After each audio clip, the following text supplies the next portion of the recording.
Hey everyone, welcome back to the channel and welcome to a new printer I have just released called Bijou.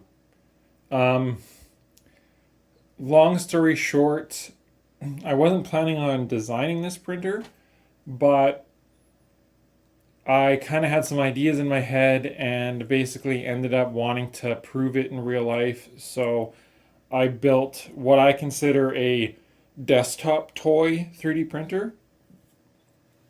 This printer is around $350 USD to build. Um, you can build that cheaper if you don't have a heated bed. That's the configuration I have here.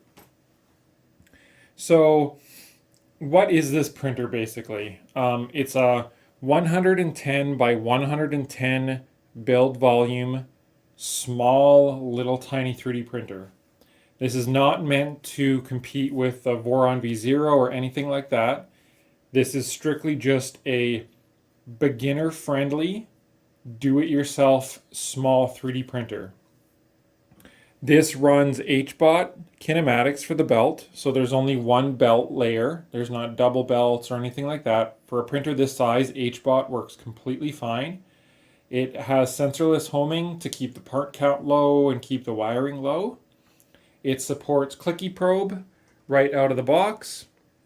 It has a CR10 style hot end, which is $8, and it prints very, very well. We'll show off some prints here in just a moment. It uses a 24 volt, 6 amp AC adapter for power. Again, I'm not running a heated bed on this one, so I don't need anything crazy as far as power requirements. I'm running this with a SKR Mini E3 version 3 mainboard. Any normal mainboard will work. You can run a Creality mainboard if you got one laying around, Big Tree Tech Pico, the SKR Mini. There's nothing fancy about the mainboard.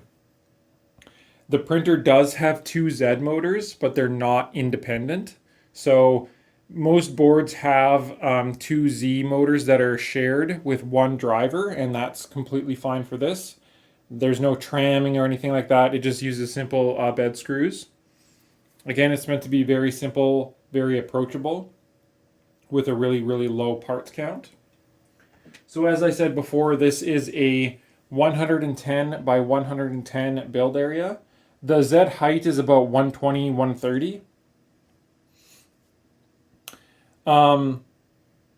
If you print this, or if you build this without a heated bed, like I say, it's about $300 US or $400 Canadian.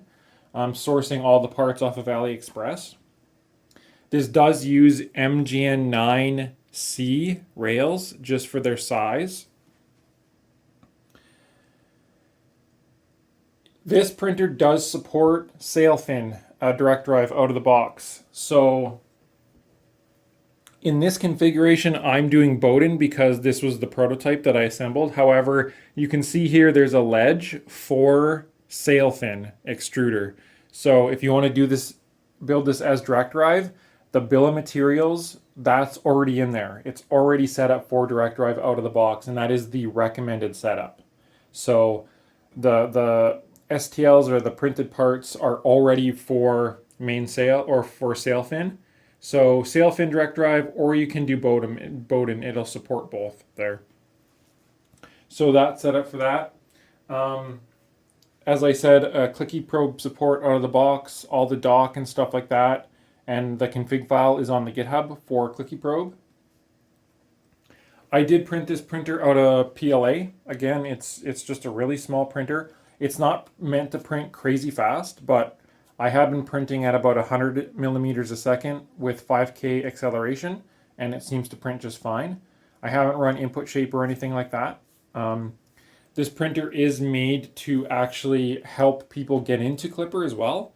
If they don't want to wreck their current printer or anything like that, let's say you have an Ender 3 and you don't want to put Clipper on it and have the printer unusable for a while, this would be a good candidate for that. If you want to just kind of start fresh, learn Clipper from the ground up, that's a really great printer for that, definitely. But yeah, it's just meant to be a small itty bitty printer you can put on your desk right beside your PC or whatever, and print PLA, print knickknacks, toys, that type of thing. I'm definitely hoping people take this printer and they mod it. I'm sure someone will mod it to be Core XY. That's completely fine, of course.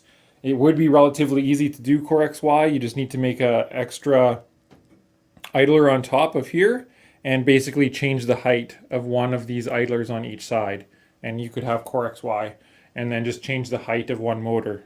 So I just didn't want the extra belt loop, and I wanted to keep it, again, the least amount of parts possible, and this is not meant for crazy speeds or anything like that. I'm excited to try and push it eventually, but I kind of just wanted to build this so I had it, can play around with it and start tweaking it and that type of thing. So, and like I say, wiring wise, basically the motors came with their stepper wires. The CR10 hot end already comes with a thermistor and heater cartridge already installed and the wires. I think it even came with the PTFE tubing. The only wires I had to supply for this printer were 2 wires for clicky probe. That's it. So again, it's very, very, very straightforward. There's not a whole lot of custom wiring or anything like that that you have to do. That was my intention on that. Again, easy to wire up. It's just 24 volts, that type of thing. Like I say, you can definitely spec out a heated bed if you want. It's definitely not required. So this is an official release. Like any of my printers, it is a work in progress still. I do need to kind of leave this printer alone for now and finish carbon core. I know a lot of people are wanting to see carbon core print and that type of thing, and I am very close to finishing it. I'll just move the camera here really quick. Sorry about that. So I do have the carbon core frame assembled, and I got basically the CAD is like 95% done. I'm just waiting on a few parts. So I will be releasing carbon core version 1. And then, like I asked on my poll, I'm going to go back to simple core, and I'm going to make sure the GitHub's really good. And I'm also going to do a full build series on simple core, start to finish, assembling every part in steps. So I have to basically buy another simple core. I'm just waiting to free up some space in my office so that I can do that build, so I can kind of help everyone and show you how to build simple core, how I build it. We'll use all of the STL files from the GitHub. I'll order everything from the GitHub bill of materials. I want to change the bill of materials just ever so slightly with simple core. So that type of thing. So that's kind of the next steps. Is this is done. If someone builds this, definitely join my Discord. I have a channel for Bijou, so you can go on there, you know, if you want to learn that type of thing. I'm going to release carbon core because it's essentially very close to being done. Once it's printing decently, I will release version 1 again, and then as a work in progress. And then I'm going to go back to simple core. We'll make sure it's perfect, and then I don't have to worry about it. So let's go to my computer and let's quickly run through the bill of materials for this printer. And then, again, I hope anyone interested will join my Discord, and we can start really modding this printer and making it neat. It's definitely a really adorable printer. It's about 9.5 inches wide here, and it's about 12 inches tall. So it's very, very small, and it's very, very cute. So let's hop over to my computer and let's go through the bill of materials. All right, here we are on the bill of materials for Bijou. So for now, this is the standard build, which is 110 by 110 build area. I would like eventually to just do a very small update to this printer to make it 150 by 150. If anyone wants to play around with that, you would basically just change the extrusions to 250 size, and you should be able to get that size back. So, like with anything, I like to keep things really simple. The printer uses 12 200 millimeter 2020s. So again, you can just go on Amazon, go on AliExpress. Very, very cheap to buy this frame. And then I'm using 3-way corners to actually assemble the frame. So that's 8 3-way corners. I should probably actually put that in there. So just 8 3-way corners. So I think these sell in a pack of 8 anyways. We could probably open up the AliExpress link and see. Yeah, so they come in a pack. So you just buy a single pack. Rubber feet, 4 of these for the printer. This does use 6mm belt, so relatively straightforward. I am using 16 tooth pulleys and idlers. The reason being is for size. They're just slightly smaller than 20 tooth. So again, you can just order yourself a basic set of that. So this printer does, like I say, use MGN 9C rails. It's the most expensive part about the printer. I would really like to revisit this and switch over to linear rods. I think you could probably lower the price of this by $30, $40 doing linear rods. I know linear rails are a bit more expensive in other countries and that type of thing. So definitely I'm very interested in getting this price down and switching over to linear rods and maybe getting rid of one of the Z motors and just use a cantilever bed. So again, that's a revision that's going to happen way down the line. It's not going to happen anytime soon, but some things I'm thinking of. I have listed all of the M5 hardware here. That's essentially all the hardware for the frame. There's not a lot of M3s on this printer. If I get the chance today, I will edit this bill of materials and I'll put in how many M3 and what sizes there are. It's pretty straightforward. Basically some M3 by 8s for the motor to mount the motors. And then just some bolts to mount the Y carriages. Those might be like M3 by 20. That's pretty much it for the entire printer. So I'll try to today go through this and just add all the M3 stuff in there for you guys. And then, like I said, the spec for Bijou now is direct drive, sail fin direct drive. So this is the BMG gear kit for that, and also the NEMA 14 motor for direct drive. So it's direct drive out of the box. For the electronics here, again, I'm using a 24 volt 6 amp power supply, really basic. This printer does use heat inserts pretty much everywhere I possibly could. So these are really good to have for other projects anyways, so relatively inexpensive there. These end stops here are for clicky probe. So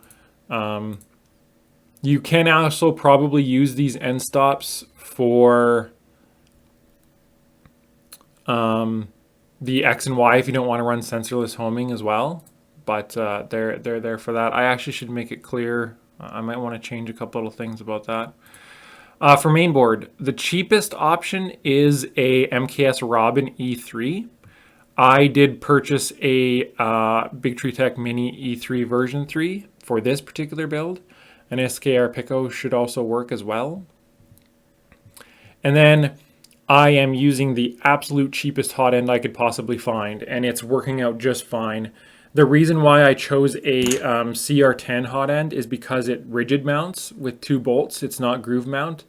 I'm not a fan of groove mount, so that's the reason why I went with CR10. So this printer just supports CR10. And then the bed, if you want to do a heater. So like I say, you'll basically save $50 almost going with a non-heated bed. And if you're building the really tiny 110 by 110 Bijou, that's completely fine. I don't think you really need a heated bed, but if you do want a heated bed, it's there for you. So that's a really quick overview of the bill of materials. This is a really simple build, as you can see. It's very low part count. I do want to change these end stops now that I think about it. These end stops are actually for X and Y if someone wants them. They're not suitable for clicky probe because they have the lever and they're kind of like a PCB mount. So I'll have to change that up for clicky probe. You'll also need some magnets for Clicky Probe as well, so I'll also add those too. But yeah, so that kind of wraps up this introduction on Bijou. If anyone's interested, I really do encourage you to join the Discord. We have an awesome community there. They can help you with getting clippers set up and that type of thing and whatnot. If you have any suggestions to the build or revisions or anything like that, that's a great place to, put ideas out there. Like I say, I would like to revisit this printer, maybe make it 150 by 150, eliminate one of the Z motors and do linear rods. I think would lower the price by $40 to $50 total potentially, and make it easier for people to source parts. So that's the idea I have in my head. So again, thanks for everyone. I really appreciate all the new subscribers. We're approaching 1,500 subscribers. I hope to be doing more live streams on YouTube, so stay tuned for that. And as always, please like, share, and subscribe. Thanks, everyone.